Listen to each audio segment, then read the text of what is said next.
எல்லாருக்கும் வணக்கம்.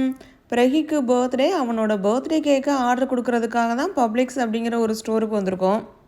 இங்கே நாம் கேக் ஆர்டர் பண்ணணும் அப்படின்னா அட்லீஸ்ட்டு 12 ஹவர்ஸ்க்கு முன்னாடியாவது சொல்லியிருக்கணும். இல்லைன்னா கேக் வந்து ஆர்டர் எடுக்க மாட்டாங்க.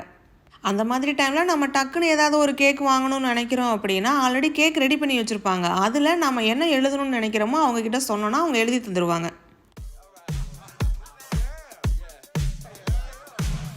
எல்லா அக்கேஷனுக்கு உண்டான கேக்கும் வந்து இவங்க சூப்பராக ரெடி பண்ணி தருவாங்க. வெட்டிங்கு, பர்த்டே, அப்புறம் பர்த்டேலேயே வந்துட்டு நம்ம தீம் கேக் ஏதாவது சொல்கிறோம் அப்படின்னா அதையும் செம்மையாக செஞ்சு தருவாங்க.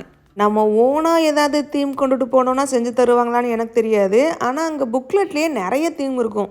அப்படி தான் இன்றைக்கி பிரகி அவனோட பர்த்டே கேக்கை அவன் தான் ஆர்டர் பண்ணுவேன்னு சொல்லி ஒரு அரை மணி நேரமாக அந்த புக்லெட்டை திருப்பி திருப்பி பார்த்துட்ருக்கான். இப்போல்லாம் இங்கே கேக் ஆர்டர் பண்ண வரமோ அப்போல்லாம் ஜஸ்ட்டு கேக்கை மட்டும் ஆர்டர் பண்ணிட்டு போயிட்டோன்னு சரித்திரமே கிடையாது. ஏரியா ஃபுல்லாக கப் கேக்கு, ப்ரௌனி, குக்கின்னு நிறைய வச்சுருப்பாங்களா. இப்போ சின்னவன் அங்கே கேக் ஆர்டர் பண்ணிக்கிட்டு இருக்கான் அப்படின்னா பெரியவன் எனக்கு இது வேணும்னு சொல்லிட்டு இந்த பக்கம் வந்து நின்று ஏதாவது ஒன்று செலக்ட் பண்ணிடுவான். இப்போ பெரியவன் அங்கே ஆர்டர் பண்ணிகிட்டு இருக்கான் அப்படின்னா சின்னவன் ஏதாவது ஒன்று செலக்ட் பண்ணிடுவான். அதே மாதிரி தான் இன்றைக்கி வால்நட் ப்ரௌனி ஒன்று வாங்கியாச்சு. பர்த்டே கேக்கு நாம் இன்றைக்கி மதியம் ஆர்டர் கொடுத்துருக்கிறதுனால நாளைக்கு மதியம் வந்து வாங்கிக்கிற சொல்லியிருக்காங்க. இன்கேஸ் நம்ம மதியம் வர லேட் ஆயிடுச்சுன்னா கூட இந்த பேக்கரி வந்து வேகமாக க்ளோஸ் பண்ணிடுவாங்க. ஆனால் நமக்கு வந்து இந்த கேக் ஆர்டர் போட்ட ரிசிப்டை முன்னாடி கொடுத்துட்டோம் அப்படின்னா அவங்க முன்னாடி ஃப்ரண்ட்டில் வந்து கொடுத்துட்டு போயிருப்பாங்க. ஸோ நாம் அப்படி கேக்கை வாங்கிக்கலாம்.